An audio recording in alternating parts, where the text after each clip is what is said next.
Let's start out with the most basic representation of a sound, a wave. Now you may be asking, how does a wave even represent a sound? To demonstrate this, we can add a simple mechanism that stays in place while the wave is moved along the x-axis. Shown here is a diaphragm that tracks the y value of the wave. You want to imagine all this is happening within a medium, say air, and the motion of the diaphragm is compressing and rarefying the air. This creates a longitudinal wave that propagates out through the air. This works for any signal or sum of signals that we may get that has to be fed to our speaker. And it's worth noting that if these air compressors have a large enough amplitude and a low enough frequency, you can actually feel it on your skin, like if you've ever put your hand in front of a subwoofer. But for minute waves, only your ears can detect them effectively, and this is done by physically feeling these compressions with very small organs within the ear. In this sense, sound is more of a physical sensation than we typically think of it as.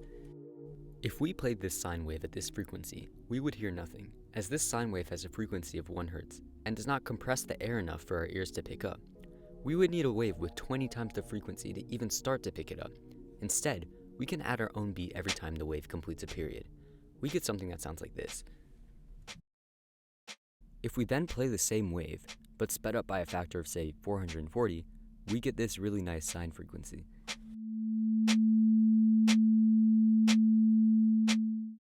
We can use this relationship between rhythm and tone as an analogy for the relationship between polyrhythm and harmony.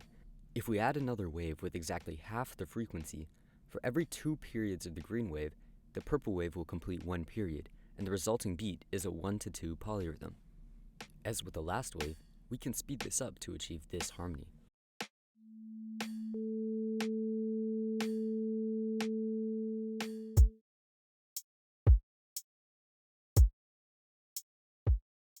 Different frequency ratios will yield different polyrhythms and different harmonies, the second most simple of which is the 3-to-2 polyrhythm.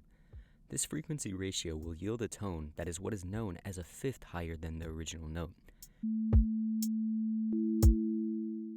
It's called a fifth because the note will be 5 keys up on a piano.